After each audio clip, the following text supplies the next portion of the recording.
Hello guys, how are you doing? So जैसा कि हमने लास्ट एपिसोड के अंदर देखा था कि श्रेक का सामना बॉडी सेक्ट के साथ हो चुका था और हमें ये देखने के लिए मिला था कि यहाँ पर बॉडी सेक्ट के जो लोग थे उसे यहाँ पर अपनी वांग क्यूआर ने काफ़ी बुरे तरीके से धो दिया था। इवन यहाँ पर जो उसका ओपोनेंट था, हमें दिखाया जाता है कि उसका ओपोनेंट काफ़ी ज़्यादा डर जाता है और कहता है कि प्लीज़ मुझे माफ़ कर दो, मैं अपनी हार को स्वीकार करता हूँ।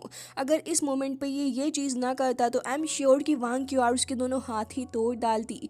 जिसके बाद उसकी टीम के सारे ही लोग वहाँ भागते हुए आते हैं और हमें दिखाया जाता है कि इसके बाद यहाँ इंडिविजुअल एनिमिलेशन राउंड जो था वो यहाँ ख़त्म हो चुका था और यहाँ पर अपनी पूरी की पूरी जो श्रेक टीम होती है वो सेव हो चुकी थी और ये मैच जो था इसका रिजल्ट यहाँ डिसाइड हो चुका होता है। साफ तौर पर इस मैच को जीत लिया था हमारी श्रेक ने, जिसकी वजह से जैसे ही यहाँ पर होस्ट ये चीज़ को अनाउंस करता है कि श्रेक ये गेम जीत चुकी है तो फिर वहाँ पर मौजूद सारे ही लोग काफ़ी ज़्यादा खुश थे इस बात से। इवन ऑडियंस के अंदर बैठे हुए लोगों को भी देखते हैं जो कि यहाँ पर मौजूद थे और बहुत ज़्यादा खुश हो रहे होते हैं, क्योंकि एब्सोल्युटली जब से वांग क्यूआर यहाँ पर आई है बहुत ही ज़्यादा शानदार तरीके का उसका परफॉर्मेंस रहा है। जिसके बाद यहाँ पर वो लोग अपने साथी को उठाकर लेकर जा रहे थे। अब जैसे ही वो नोटिस करता है कि वांग क्यूआर वहाँ जा रही है तो कहता है कि तुम्हारा बहुत बहुत शुक्रिया मेरे ऊपर मर्सी शो करने के लिए। लेकिन हमें दिखाया जाता है कि वांग क्यूआर उसको ज़्यादा भाव नहीं देती, वो डायरेक्टली वहाँ से जा ही रही थी। लेकिन यहाँ पर ये कहता है कि छोड़ो मुझे, और अपने टीममेट से अलग हटकर कहता है कि वांग क्यूआर मेरी बात सुनो, मैं यहाँ पर अपनी हार को एक्सेप्ट करता हूँ, वो भी अपने पूरे दिल से। और साथ ही उससे खड़ा भी नहीं हुआ जा रहा था और कहता है कि मुझे ये भी पता है कि जो मेरी करंट स्ट्रेंथ है वो तुमसे बहुत ही ज़्यादा पीछे है, मैं यहाँ तुम्हारा मुकाबला नहीं कर सकता, लेकिन मैं चाहता हूँ कि मैं यहाँ पर तुम्हें पीछे छोड़ दूँ। और हाँ, याद रखना कि एक दिन मैं तुम्हें पीछे छोड़ भी दूंगा, मैं तुम्हें सप्रेस करूँगा। तभी वांग क्यूआर उसके जवाब में कहती है कि ठीक है, मैं इसका इंतज़ार करूंगी। लेकिन तभी यहाँ पर वो एक काफ़ी ज़्यादा अनएक्सपेक्टेड चीज़ कर देता है। असल में वो बंदा यहाँ अपनी नीज़ के ऊपर बैठ चुका था और कह रहा होता है कि मैं आज की अपनी इस शर्त को यकीनन एक दिन बहुत ही ज़्यादा अच्छे तरीके से सबके सामने साबित भी कर डालूंगा कि मैं तुम्हें पीछे छोड़ूंगा। लेकिन आज से ही मैं चाहता हूँ कि पूरे 3 साल के लिए मैं तुम्हारा गार्ड बन जाऊँ। अब ये सुनने के बाद तो उसके टीम के सारे ही लोग एक अलग से ही शौक में चले गए थे कि आखिर कैसे उनकी टीम का बंदा यहाँ पर अपनी ओपोनेंट के लिए बॉडीगार्ड तक बनने के लिए तैयार हो चुका है, सिर्फ उसकी गाइडेंस के लिए। लेकिन यहाँ पर वांग क्यूआर बंदी एकदम ही काफ़ी ज़्यादा एटीट्यूड वाली है। वो कहती है कि मुझे इसकी कोई ज़रूरत नहीं है, टोटली मेरे लिए अननेसेसरी है। जिसके बाद हमें दिखाया जाता है कि फाइनली जाकर वो एक बार फिर उठकर खड़ा हो जाता है और अब यहाँ पर वो कह रहा था कि ठीक है, अगर तुम यही चाहती हो, लेकिन फिर भी मैं तुमसे वादा करता हूँ कि मैं तुम्हें एक दिन ज़रूर से ही हराऊंगा। अब यहाँ पर साफ तौर पर सभी के सामने इस चीज़ को क्लियर कर दिया जाता है कि वांग क्यूआर इस मैच को जीत चुकी है। जिसके बाद वो अपनी टीम के लोगों के पास आ चुकी थी और सभी लोग कह रहे थे कि वांग क्यूआर के पास में ड्रैगन सोल जो है वो बहुत ही ज़्यादा स्ट्रॉन्गेस्ट, इवन कंपटीशन के अंदर उसका कोई सामना ही नहीं है। ऑरेंज भी यहाँ पर बैठी हुई थी और क्राउन प्रिंस भी वहीं बैठा था और कहता है कि अब नेक्स्ट मैच जो होने वाला है वो टैंक सेक्ट और साथ ही होली स्पिरिट चर्च के बीच में होगा। इवन वो यहाँ पर उन लोगों से धमकी के तौर पे ये भी कहता है कि उम्मीद करता हूँ कि तुम लोग मुझे डिसअपॉइंटेड फील नहीं करवाओगे।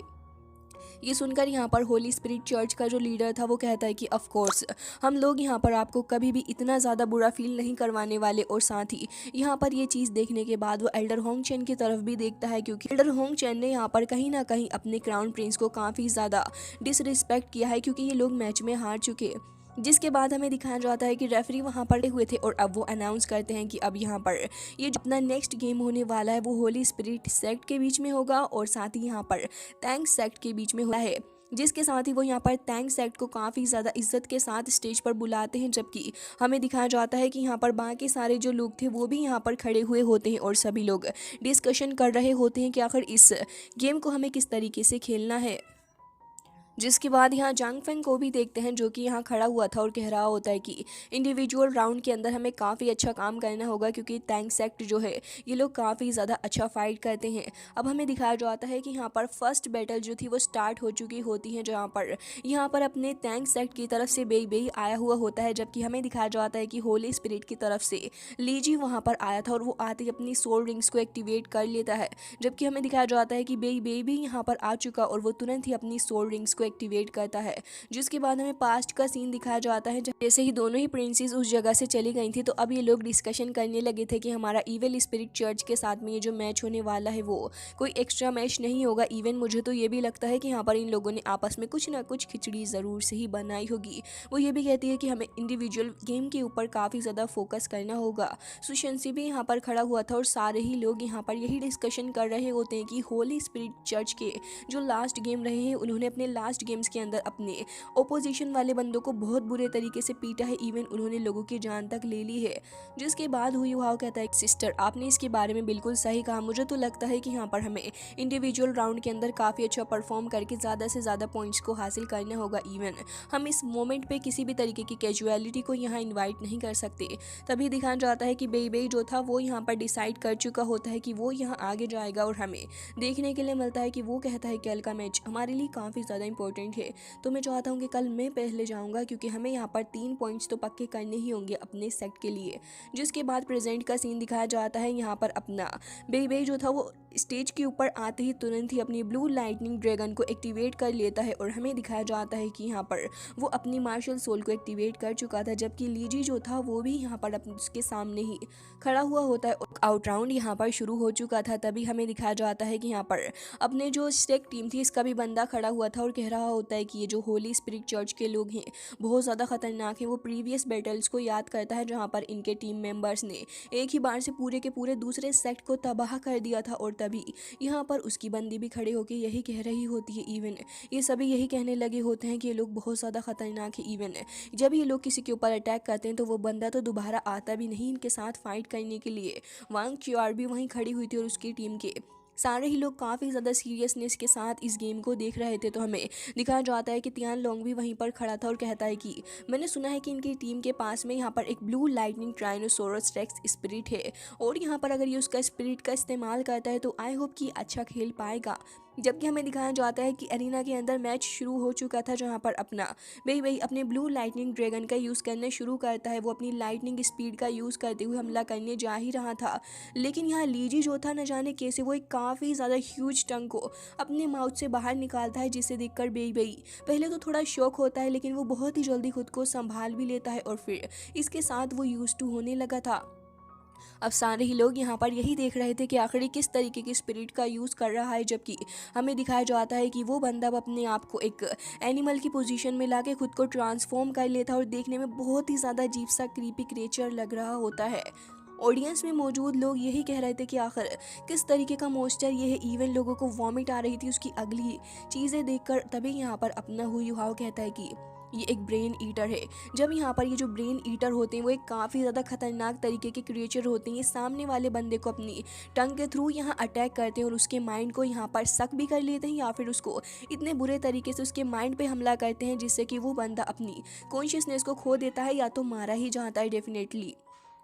अब यहाँ पर ये बंदा लगातार काफ़ी सारे अटैक्स करे जा रहा होता है अपनी टंग का यूज़ करके, लेकिन बेई तुरंत ही आगे जाता है उसके ऊपर हमला करने के लिए, लेकिन वो भी अपनी स्पीड का यूज़ करते हुए वहाँ से निकल चला था। जबकि बेई के ऊपर पीछे से आकर अपनी टंग के थ्रू हमला करता है तो बेई शील्ड बनाकर खुद को प्रोटेक्ट करता है, लेकिन इस बंदे की टंग तो कुछ ज़्यादा ही यूज थी। वो चारों ही तरफ से बेई को रैप अप कर लेता है और यहाँ पर ये कहने लगा था कि तुम बहुत ही ज़्यादा डिलीशियस होगे। और उसके बाद यहाँ पर वो ऑलमोस्ट आगे उसके ऊपर अटैक करने ही जा रहा था। तभी दिखाया जाता है कि इसी मोमेंट पे बेई अपनी लाइटनिंग स्पीड का यूज़ करते और अपनी लाइटनिंग पावर का यूज़ करके उसकी टंग को तो रोक ही लेता है, लेकिन उसे याद आता है कि उसने यहाँ पर अपने मास्टर यो शियांग गोंग से यहाँ पर इनहेरिटेंस को हासिल किया था। जब उन्होंने उसको काफ़ी ज़्यादा इनहेरिटेंस दी थी, उन्होंने उसे marshal soul blue lightning tyrannosaurus rex की हाफ स्टेज दी होती है, जिसकी वजह से हमें दिखाया जाता है कि यहाँ पर ये जो ड्रैगन है वो स्टेबलाइज होकर उसको पहले से काफ़ी ज़्यादा स्ट्रॉन्ग कर चुका था। और इसी मोमेंट पे हमें ये देखने के लिए मिलता है कि बेई तुरंत ही यहाँ पर अपने इस गोल्डन ड्रैगन को जैसे ही समन करता है तो यहाँ पर इस बंदे की हालत हो जाती है ख़राब। इवन यहाँ पर वो काफ़ी ज़्यादा दूर जाकर गिरता है। यहाँ पर बेई ने अपना अटैक पूरे तरीके से नहीं किया था। तभी हमें दिखाया जाता है कि इस बार बेई के हाथ में काफ़ी ज़्यादा लाइटनिंग हमें देखने के लिए मिलती है और एक बेई ने यहाँ पर उस थंडर को एक पूरे ट्रूली तरीके से कंप्रेस्ड कर दिया होता है और अब वो इस कंप्रेस्ड वर्जन का यूज़ करके यहाँ पर हमला करता है। इवन यहाँ पर होली स्पिरिट चर्च का जो लीडर था वो भी इस चीज़ को देखकर काफ़ी ज़्यादा हैरान होता है कि आखिर ये बंदा है क्या चीज़, लेकिन बेई बेई ने यहाँ पर अपना हमला करना शुरू कर दिया था, जिससे सामने वाले बंदे की वो हालत ख़राब कर देता है। और यहाँ पर thunder dragon king evil refining thunder slash का यूज़ करते हुए बेई बेई ने ऑन द स्पॉट ही इस बंदे की बैंड बजा डाली होती है। अब यहाँ पर ये सीन देखकर काफ़ी ज़्यादा लोग हैरान होते हैं, क्योंकि ये मूव काफ़ी ज़्यादा अनएक्सपेक्टेड था और साथ ही बेई बेई अब उसकी टंग को भी पकड़ लेता है। अब वो बंदा काफ़ी ज़्यादा झुलस रहा होता है इस चीज़ के अंदर, क्योंकि बेई बेई का अटैक काफ़ी स्ट्रॉन्ग था। तभी बेई बेई उससे कहता है कि आज मैंने तुम्हारे उन सारे ही लोगों के बदले का जस्टिस तुमसे लिया है, जिसको तुम्हारी टीम ने यहाँ पर इतना ज़्यादा फोर्स किया और उन्हें परेशान किया। अब वो बंदा अभी भी थोड़ा बहुत स्ट्रगल पे था, लेकिन तभी बेई बेई उसकी टंग को पकड़ के उसके माउथ से पूरे तरीके से खींचकर अलग कर देता है। इसे देखकर तो यहाँ पर ये प्रिंसेस भी हैरान थी और हु यू हाउ भी कह रहा था कि बिग ब्रदर बहुत ही ज़्यादा बढ़िया। वाकई में ये जो मूव था एक काफ़ी ज़्यादा अप्रिशिएटिंग मूव होता है। इवन यहाँ ये बंदा ऑन द स्पॉट ही काफ़ी बुरे तरीके से हार चुका होता है और बेई बेई कहता है कि आज मैंने तुम्हें तुम्हारे पापों की सज़ा दे दी है। जबकि हमें दिखाया जाता है कि यहाँ पर चांग फेंग भी खड़ा हुआ था और तांगिया भी यहाँ पर मौजूद होती है। वो ये चीज़ देखकर हैरान थे और कह रहे थे कि अब इन लोगों को मुझसे कोई नहीं बचा सकता। साथ ही होली स्पिरिट चर्च का ये जो बंदा होता है, यानी कि इसका लीडर, वो कहता है कि वाकई में ये बंदा बहुत ही ज़्यादा स्ट्रॉन्ग है, लेकिन इसके अंदर इतना गुर्दा कहाँ से आ गया कि इसने यहाँ पर हमारे बंदे लीजी को इतने ख़तरनाक तरीके से डिस्ट्रॉय किया है। हमें उसकी आइज़ भी देखने के लिए मिलती हैं जो कि गुस्से से यहाँ पर ग्लो कर रही थी। अब यहाँ क्राउन प्रिंस भी ये चीज़ देख रहे होते हैं, लेकिन बाकी सारे लोगों को ये देखकर काफ़ी ज़्यादा हैरानी होती है कि बेई बेई ने यहाँ पर कितने शानदार तरीके से अपने ओपोनेंट को पीटा है। जिसके बाद यहाँ पर ये तगड़ा सा फाइट के बाद अब फाइनली जाकर ये फाइट एंड हो जाती है और तभी यहाँ पर बेई बेई एकदम ही टेंशन में खड़ा था कि भाई साहब अपना स्वैग सबसे अलग है। अब ये देखने के बाद यहाँ पर रेफरी भी अनाउंस कर देते हैं कि इस बैटल को यहाँ पर जीत लिया है थैंक्स सेक्ट ने। और भी लोग यहाँ पर चीयर करने लगे होते हैं अपने बेई बेई के लिए। इवन यहाँ पर अपने बेई बेई की टीम तो बहुत ही ज़्यादा खुश होती है। इवन वो सभी यही कह रहे थे कि बहुत ही ज़्यादा बढ़िया। लेकिन यहाँ पर होली स्पिरिट सेक्ट के जो लोग थे वो इस बात से काफ़ी ज़्यादा डिप्रेस हुए होते हैं कि ये चीज़ तो बहुत ही ज़्यादा गलत हुई है। लेकिन ऑडियंस में खड़े हुए कह रहे थे कि इस बंदे ने बहुत ज़्यादा अच्छा काम किया है। इसकी स्ट्रेंथ जो है वो प्रीवियस बैटल से काफ़ी ज़्यादा इन्हेंस होकर इस बार हमें देखने के लिए मिल रही है। जबकि बेई बेई यहाँ पर अपना एक लुक यहाँ खड़े होकर ऑडियंस में सभी को देता है। जिसके बाद हमें दिखाया जाता है कि रेफरी यहाँ पर अनाउंस करने लगा था कि अब यहाँ पर अपने होली स्पिरिट चर्च से आने वाला है बंदा जिसका नाम है वांग शाओलेई। जबकि दूसरी तरफ बेई बेई भी यहाँ पर इस राउंड को आगे कंटिन्यू करने वाला था। जिसके बाद दोनों ही यहाँ पर खड़े हुए होते हैं। लेकिन देखने वाली बात तो ये थी कि ये बंदा तो कुछ अजीब सा ही था। असल में इस बंदे का हाथ नहीं बल्कि हमें स्केलेटन दिखाया जाता है और उसके बाद यहाँ पर इसके पास में कुछ अजीब सी इसकी खुद की बनाई हुई कोई हंटर थी। और जैसे ही इसे आगे बढ़ाता है तो ढेर सारे इविल स्पिरिट्स यहाँ पर हमला करने के लिए आगे बढ़ती हैं अपने बेई बेई के ऊपर। लेकिन हमें ये दिखाया जाता है कि बेई बेई जो था वो यहाँ पर तुरंत ही अपने ड्रैगन का यूज़ करता है और हमें दिखाया जाता है कि काफ़ी ज़्यादा पावरफुल लाइटनिंग जो थी वो यहाँ पर इस बंदे वांग शाओलेई की तरफ बढ़ रही होती है। इवन यहाँ पर बेई बेई का जो हमला था वो बहुत ही ज़्यादा फास्ट था और ये बंदा जो होता है वो एक लॉन्ग रेंज वाला बंदा होता है, जिसकी वजह से यहाँ पर अपना बेई बेई एकदम ही पास होकर फाइट कर रहा होता है। बेई बेई ने इसे उठाकर दूर फेंक दिया होता है। बेई बेई आगे बढ़ता है इसके ऊपर अटैक करने के लिए, लेकिन ये बंदा कहता है कि क्या हुआ तुम्हारे पास अगर पावर है तो। और अब वो ये कहकर अपनी डेथ एंड डीकेसी का यूज़ करता है। यह अटैक काफ़ी ज़्यादा खतरनाक था क्योंकि वो उसने अपनी थर्ड सोल स्किल का यूज़ करते हुए किया होता है। लेकिन हमें दिखाया जाता है कि वो यहाँ पर अभी भी बाज नहीं आता। बेई बेई यहाँ पर लगातार उसके ऊपर हमले करके उसे अटैक करने की कोशिश कर रहा होता है। उसकी स्केलेटन बॉडी को लगातार बेई बेई तोड़ता फोड़ता जा रहा होता है। लेकिन ये बंदा अपनी डेथ एनर्जी को यहाँ पर चारों ही डायरेक्शन में फैला लेता है एरिना के अंदर। देखकर हुई हाउ थोड़ा घबरा रहा था और कह रहा था कि ये तो एक काफ़ी ज़्यादा खतरनाक सी कॉन्सेंट्रेशन पावर का यूज़ कर रहा है। लेकिन बेई बेई कहाँ इतनी आसानी से बाज आने वाला है। जैसे जैसे यहाँ पर ये स्पिरिट्स उसके ऊपर हमला करने के लिए आ रही थी तो फिर बेई बेई उनको ख़त्म करता जा रहा होता है। लेकिन ये स्पिरिट्स भी कुछ कम नहीं थी, वो उसे चारों ही डायरेक्शन से पकड़ लेती हैं। जिसके बाद ये बंदा एक बहुत ही ज़्यादा ह्यूज अजीब से हंटर का यूज़ करता है जो कि एक बोन हंटर था और इसका यूज़ करते हुए बेई बेई को एक काफ़ी ज़्यादा तगड़े से तरीके से हिट करता है। लेकिन बेई बेई को देखते हैं जो कि यहाँ पर ड्रैगन किंग जेन्यू का डिसेंडेंट होता है और वो इसी तरीके से यहाँ पर एक पावर स्पिरिचुअल बॉल को क्रिएट करता है जिससे कि हमें dragon king formation giant sword देखने के लिए मिलती है। जिसके बाद बेई बेई चिल्लाता है और एक बहुत ही बड़ा सा ब्लास्ट हमें देखने के लिए मिलता है जिससे कि इस बंदे की डेथ हो रहा चारों ही डायरेक्शन से यहाँ पर रुक चुकी थी और हमें दिखाया जाता है कि बेई बेई ने यहाँ पर लाइटनिंग बोल का यूज करते हुए थंडरस ट्रूली कंप्रेशन का इस्तेमाल किया होता है जिससे कि हमें दिखाया जाता है कि यहाँ पर काफ़ी ज़्यादा लाइटनिंग आने लगी थी और इसी मोमेंट पे हमें दिखाया जाता है कि यहाँ पर ड्रैगन हेड भी आ चुका था जो कि काफ़ी ज़्यादा गुस्से से यहाँ पर इस बंदे के ऊपर एक हमला करता है और हमें दिखाया जाता है कि इस बंदे की बोन्स ही बोन्स सभी लोगों को दिख रही थी। अब तो यहाँ पर काफ़ी ज़्यादा हलचल होने लगी होती है और सारे ही लोग बेई बेई के नाम के नारे यहाँ लगाने लगे थे। तो ऑरेंज कह रही थी कि मुझे तो लगता है प्रिंस की पहले से भी काफ़ी पावरफुल हो चुका है, लेकिन यहाँ पर लीडर जैसे ये चीज़ देखता है तो उसे बहुत ज़्यादा गुस्सा आता है। वो ये कहने लगा था कि एक और ड्रैगन गॉड दुओलुओ का डिसेंडेंट, और वो अपने हाथों को कसकर भींचता है। लेकिन तभी क्राउन प्रिंस कहने लगा था तो क्या ये बैटल यहाँ पर इसी तरीके से अटका रहेगा। लेकिन हमें दिखाया जाता है कि ये सब कुछ यहाँ पर बर्दाश्त नहीं होता जैंग फैंग से, और वो कहने लगा था कि अब वक्त आ चुका है। और वो यहाँ पर तेंगिया को इशारा करता है जिसके बाद हमें दिखाया जाता है कि तेंगिया भी यहाँ पर फाइट के लिए आगे बढ़ती है।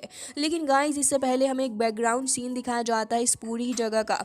असल में यहाँ पर हमें स्टोरी दिखाई जाती है कि आखिर कैसे तेंगिया यहाँ तक यानी कि होली स्पिरिट चर्च तक पहुंची थी। एक दिन वो यहाँ पर ठिकाना निकाल के इन लोगों का पहुंच चुकी होती है जहाँ पर सेक्ट के ढेर सारे लोग प्रैक्टिस कर रहे थे।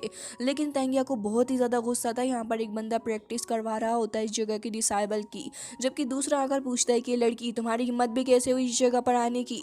लेकिन तेंगिया को देखते हैं जो कि ऑन द स्पॉट ही काफ़ी गुस्से से अपने डार्क ब्लू सिल्वर ग्रास को यहाँ पर समन कर लेती है। और वो बंदा जैसे ही आगे बढ़ता है तो वो उसका यूज़ करते उस बंदे को पकड़ लेती है। एक साथ उसने काफ़ी सारे लोगों को पकड़ के रखा हुआ था और बाकी सारे लोग कह रहे थे कि आखिर ये लड़की है कौन, इसे कोई क्लिप पकड़ लो। अब वो सारे ही भागते हुए जा रहे थे, लेकिन उसने तो एक ही बार से डार्क ब्लू सिल्वर ग्लास का यूज़ करते हुए ढेर सारे बंदों को ऑन द स्पॉट ही मार गिराया था। तो वहाँ का सीनियर डिसेबल कहता है कि आखिर ये लड़की है कौन और ये यहाँ पर क्या करने के लिए आई है। तो वो कहती है कि मैं तांगिया हूँ, तुमने यहाँ पर मेरे फादर को बहुत बुरे तरीके से ख़त्म किया और आज मैं उनका बदला लेने के लिए तुमसे आई हूँ क्योंकि तुमने हमारे टैंक सेक्ट को बहुत बुरे तरीके से बर्बाद किया है। और कहती है कि आज जब मैंने अपना सब कुछ गंवा दिया तो भला मैं तुम लोगों को कैसे छोड़ सकती हूँ। और हमें दिखाया जाता है कि वो एक एक करके अपनी डार्क ब्लू सिल्वर ग्रास का यूज़ करते हुए यहाँ पर मौजूद सारे ही बंदों के ऊपर अटैक करके उन सभी को यहाँ पकड़ लेती है। जबकि इनमें से एक आगे बढ़ता है और हमें दिखाया जाता है कि वो अपनी डिमोनिक लो का यूज़ कर रहा था और लगातार काफ़ी सारे हमले भी कर रहा होता है। लेकिन यहाँ पर क्या ही फ़ायदा, क्योंकि डार्क ब्लू सिल्वर ग्रास जो है वो इतनी ज़्यादा आसानी से तो इस बंदे के कब्जे में नहीं आने वाली। तभी ये बंदा जैसे ही नोटिस करता है कि यहाँ पर तांगिया उसको जकड़ने वाली है तो वो तुरंत ही अपनी फोर्थ सोल स्किल यानी कि आयरन ब्लड क्लू का इस्तेमाल करता है। और हमें दिखाया जाता है कि यहाँ पर वो अपने आप को ट्रांसफॉर्म कर चुका था, वहाँ पर डिमोनिक बीस्ट आ चुका होता है, जिसके बाद यहाँ पर दोनों के बीच में ही दो दो हाथ होने लगे थे। जहाँ पर तांगिया यहाँ पर अपनी स्पिरिचुअल बोल का यूज़ करती है, उस बंदे को इसकी लेग से पकड़ लेती है, फिर उसकी पूरी बॉडी को ट्रैप करती है और लास्ट में हमें दिखाया जाता है कि उसके ऊपर हमला करने जा ही रही थी और उसकी बेली से यहाँ पर जो ग्रास थी वो फाड़ते हुए उसकी बेली को बाहर निकल के आ जाती है। और वो बहुत ही ज़्यादा गुस्से से भर चुकी होती है और बाकी सारे लोग भी यहाँ बाहर की हलचल को देख के वहाँ आ चुके होते हैं। तो यहाँ एक और सीनियर आ चुके थे जो कि अपनी आंखों के सामने सारे के सारे लोगों को इस तरीके से इतनी बुरी हालत में देखते हैं। तो वो बंदा कहता है कि प्लीज़ हमारी जान बचाएं। और ये सुनने के बाद तो वो चिल्लाते हुए कहता है कि लड़की आखिर है कौन, इसकी हिम्मत भी कैसे हुई ये सब कुछ करने की। तो वो कहती है कि अच्छा तो तुम मुझे थ्रेट करोगे। और ये कहकर वो अपनी ईवल स्पिरिट का यूज़ करने लग जाती है और इन्हीं लोगों की आंखों के सामने सारे ही बंदों को वहाँ पर निचोड़ देती है और वहीं पर उन्हें ख़त्म कर चुकी है। देखकर वो बंदा अपनी लाइटनिंग को रिलीज़ करता है और अपनी सोल स्किल का यूज़ करते हुए यहाँ पर आ जाता है सोल बीस्ट की फॉर्म लेकर और काफ़ी तगड़े हमले यहाँ पर तांगिया के ऊपर करने लगा था। जबकि तांगिया भी उछलकर थोड़ा पीछे जाती है और अब यहाँ पर उसे चारों ही तरफ से ट्रैप कर लेती है, लेकिन इतनी आसानी से वो उसे ट्रैप नहीं कर पाती। जिसके बाद वो भी चिल्लाता है और आगे बढ़ता है, जबकि बाकी सारे लोग भी जो थे वो भी तांगिया को चारों ही तरफ से पकड़ने की कोशिश कर रहे थे। लेकिन वो यहाँ पर ऐसे रिएक्ट कर रही होती है जैसे कि वो एकदम ही मदहोश हो चुकी है। एक ही बार में 10-10 बंदों को ऐसे ख़त्म कर रही होती है जैसे कोई बात ही नहीं है। इवन कुछ का ब्लड तो यहाँ पर आके उसके खुद के कपड़ों वगैरह पे भी लग जाता है। लेकिन अभी फ़िलहाल के लिए वो तो यहाँ पर एक तांडव कर रही होती है इन सभी की मौत का। जैसे जैसे लोग आगे आते जा रहे थे वो काफ़ी क्रूएल होकर उन सभी को ख़त्म करती जा रही थी। जिसके बाद हमें देखने के लिए मिलता है कि अब वो अपनी मार्शल स्पिरिट का यूज़ करते हुए ऑलमोस्ट उन सभी के ऊपर अटैक करने जा रही थी। अब एक बंदा और बचा हुआ होता है, लेकिन वो मदहोश होती हुई उसके ऊपर भी अटैक कर रही थी। उसके पास में जो उसके हैंड होते हैं उसके अंदर काफ़ी ज़्यादा स्ट्रॉन्ग पावर थी। वो अपने उसी पंच का यूज़ करते हुए उसकी सिल्वर ग्लास को यहाँ पर ख़त्म करने की कोशिश करता है, लेकिन कुछ ही यहाँ पर ग्लास को वो ख़त्म कर पाया था, क्योंकि वापस से यहाँ पर ग्लास उसके ऊपर डोमिनेंस दिखाने लग जाती है।